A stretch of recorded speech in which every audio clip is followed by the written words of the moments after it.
Bonjour tout le monde, bienvenue sur la chaîne pour ce nouvel épisode du Mercato. Quelques petites rumeurs qui sont sorties là, voilà, très récemment. Donc forcément envie d'en parler, envie de les commenter. Des rumeurs assez diverses, voilà, pas mal de variétés.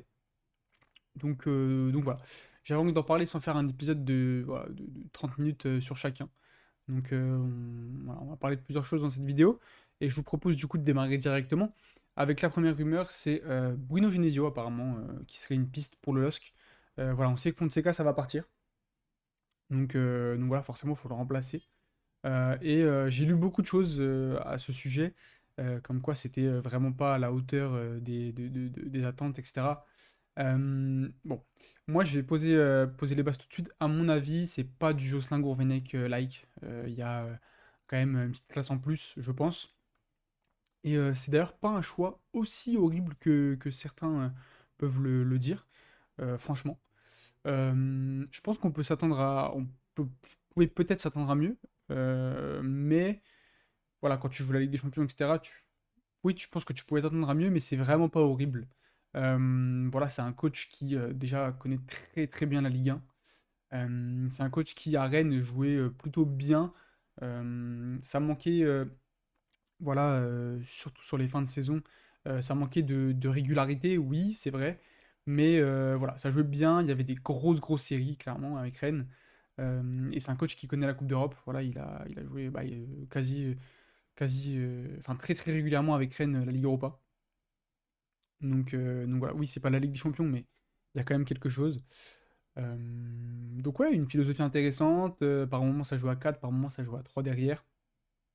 Je pense que voilà, c'est intéressant pour Lille, ça colle pas mal.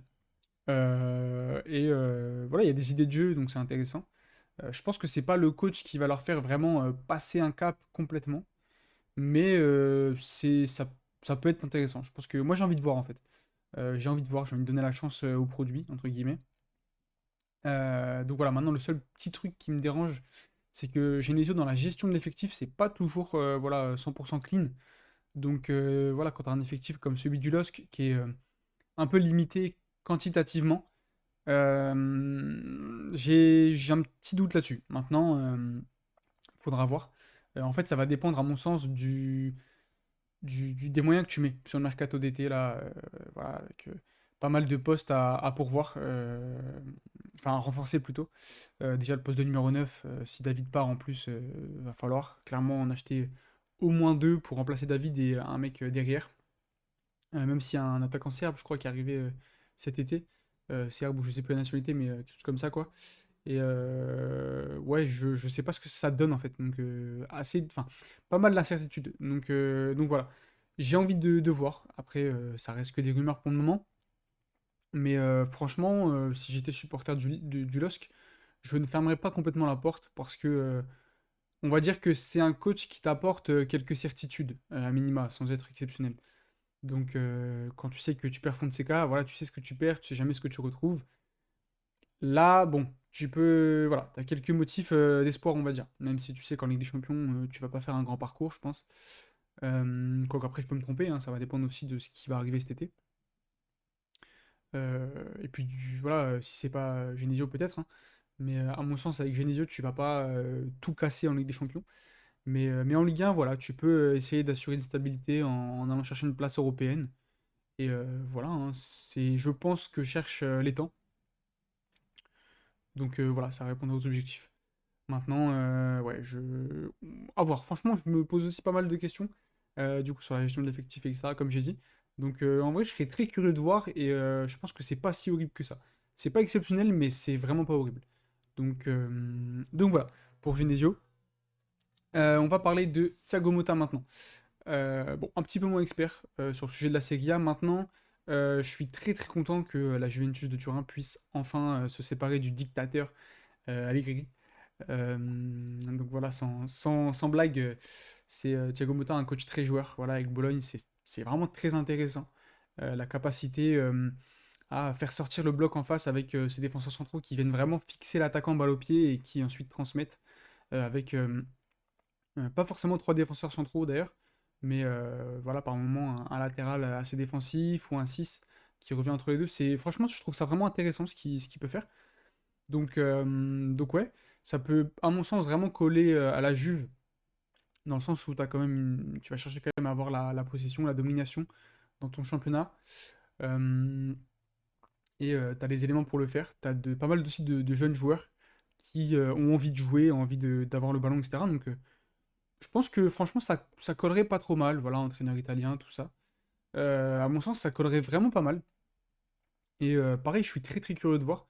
Apparemment, c'est un peu plus avancé que Genesio. Il y a un accord de principe apparemment entre Thiago Motta et la Juve, sans que ce soit officiel, mais voilà, apparemment, il resterait plus qu'à se mettre d'accord sur les derniers détails. Donc voilà, on va suivre ça. C'est pas non plus fait à 100%. Mais franchement, bon, de là à dire que ça me hype, peut-être pas, mais il y a un truc. Franchement, il y a un truc.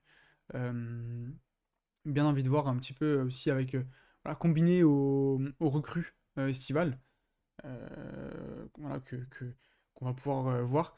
Voilà, les petits Vlahovic, les Yildiz, pardon, Mirotic, etc. Sous Mota, franchement, j'ai hâte de voir. J'ai hâte de voir. Tactiquement, ça correspond à mon sens. Et voilà, une question d'adaptabilité qui se pose pas trop vu qu'il coachait déjà en Italie et que en plus c'est une figure du football italien. Donc voilà, il va imposer le respect dans un effectif très très jeune, mine de rien. Enfin, avec beaucoup de très jeunes joueurs plutôt. Donc voilà, hâte de voir. Le thème suivant, c'est Xavi Simons. Donc apparemment, Xavi Simons qui ne reviendra pas au PSG. Pardon, c'est quasiment sûr. Et du coup, le Barça qui se serait un petit peu positionné, pas financièrement, mais qui aurait voilà, déclaré un petit peu son intérêt aux joueurs. Euh, alors déjà, voilà, prendre le problème des debout.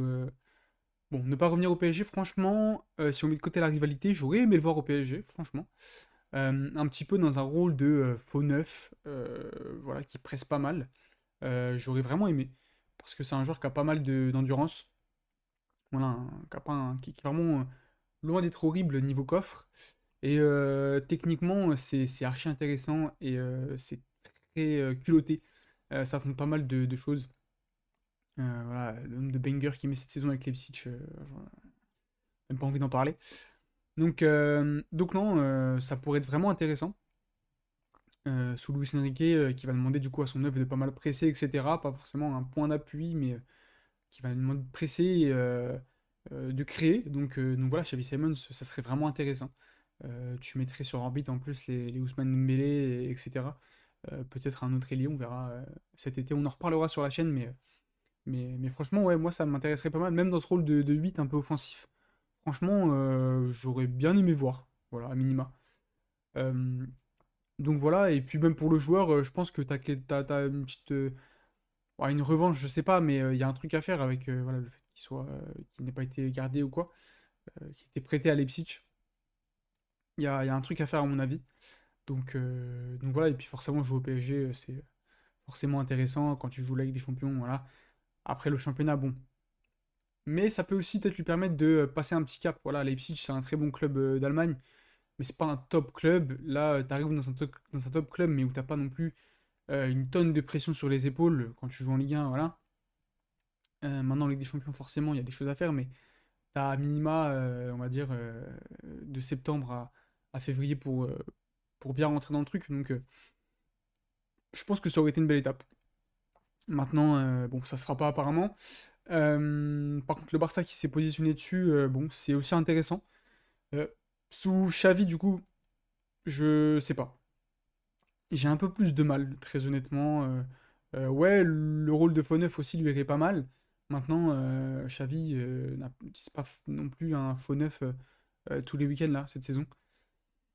Et puis au milieu, oui, oui, au milieu, pourquoi pas.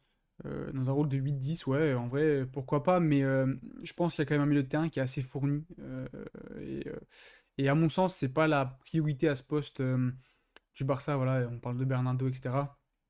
Je pense qu'au niveau financier, ça serait pas loin d'être pareil, et pour le coup, si j'ai le choix entre les deux, je prends Bernardo.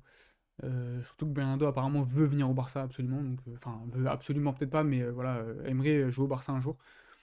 Donc ouais, je suis un peu moins convaincu par la piste Barça. Après, il n'y a rien d'officiel. Je crois que enfin, Il y a quelques sources qui ont sorti cette rumeur, mais on n'est pas à un stade très avancé. Puis on connaît le Barça, quand le mercato estival approche, se positionne sur à peu près tous les joueurs offensifs de la planète. Et puis au final, bon, il n'y a pas grand-chose. Enfin, il n'y a pas 15 jours qui arrivent, donc voilà. On verra bien, mais j'avais envie d'en dire un mot, ne serait-ce que pour la partie PSG. Et voilà, même pour le joueur, je pense il a plus à y gagner à signer au PSG qu'au Barça. Voilà, pour le côté sportif, etc. Je pense que t'as un Barça qui se reconstruit aussi, mais qui a beaucoup moins de certitude que le PSG. Voilà, bah, avec Xavi qui part, qui reste, ce genre de choses, voilà, tout n'est pas clair. Et, euh, et voilà, donc voilà, pour Xavi Simons, je pense que j'étais assez complet. Euh, João Onana, qui ne. Bah, enfin, plutôt l'Olympique de Marseille qui ne lèvera pas l'option d'achat de João Onana. Et heureusement, j'ai envie de dire, vraiment merci, merci Pablo. Je pense qu'on a pris ce joueur vraiment ouais, un joueur d'appoint vraiment, mais pas plus, parce que avec tout le respect, bon, il a de l'abattage, il récupère quelques ballons, oui, mais balle au pied, c'est vraiment compliqué. S'il n'a pas le jeu devant lui, de toute façon, c'est mort. Le ballon revient directement derrière. Et encore, des fois, il avait le jeu devant lui, il a quand même joué vers l'arrière. Et il y a quand même une difficulté à changer le jeu et à vraiment impacter en fait sur le jeu. Le nombre de séquences où le ballon vient de la gauche, il a le temps d'aller vers la droite du terrain, mais il rejoue à gauche. Franchement, ça m'a choqué parce que voilà, sans dire que je vais pas dire que voilà, c'est un joueur de district, hein. Attends, je suis pas, voilà, je vais pas faire le gogol, mais c'est des choses que tu apprends étant jeune. Voilà, quand le jeu vient de la gauche, tu as de la densité du coup à gauche, donc tu vas essayer d'aller jouer à droite. Et vraiment, ouais, ça a été très rare pour lui. Donc voilà, après, t'as des milieux de terrain qui, techniquement, on sait que c'est pas des cracks, mais qui ont énormément d'abattage et qui récupèrent énormément de ballons. J'ai pas l'impression qu'ils vraiment leur récupèrent beaucoup. Donc je vois pas ça comme une machine au milieu de terrain, vraiment à récupérer les ballons et à les sortir proprement. Donc ouais, heureusement, j'espère qu'on ira chercher un milieu de terrain un petit peu au-dessus cet été. Voilà. Ne serait-ce même peut-être un joueur un petit peu moins connu, mais un peu plus jeune, qui a un peu plus de potentiel déjà. Voilà, à voir aussi avec Konougbia ce qui va se passer. Bon, apparemment, Gay, ça va partir, mais voilà, pour les joueurs derrière. Donc voilà, va falloir voir. Merci pour les services rendus, tu nous as dépanné, etc. Pas de soucis, mais maintenant, au revoir. Et je ne veux plus te voir avec le mode de l'OM. Voilà, sans manquer de respect ou quoi, c'est pas du niveau de l'OM à mon sens. Et ouais, il y a un manque cruel en fait sans dire que c'est un gogol encore une fois, d'intelligence dans le jeu et d'impact en fait sur le jeu avec ballon de l'OM. Donc voilà. Bon, je pense qu'on a fait le tour là pour ces quatre petites rumeurs. Il y a eu deux coachs, deux joueurs. Voilà. Et, on a parlé un petit peu de beaucoup de choses, enfin de pas mal de choses, de sujets assez divers. Donc voilà, c'est cool. N'hésitez pas à me donner votre avis forcément sur les destinations de chacun des protagonistes. Et voilà, si vous êtes d'accord avec moi ou pas du tout, c'est cool de pouvoir en parler. Et voilà. Moi, je vous dis à très bientôt. Comme d'habitude, pas mal de contenu qui arrive là, une vidéo par jour, quoi, clairement. Donc voilà, abonnez-vous pour suivre tout ça. Le petit like si ça vous a plu. Et voilà. Moi, je vous dis salut.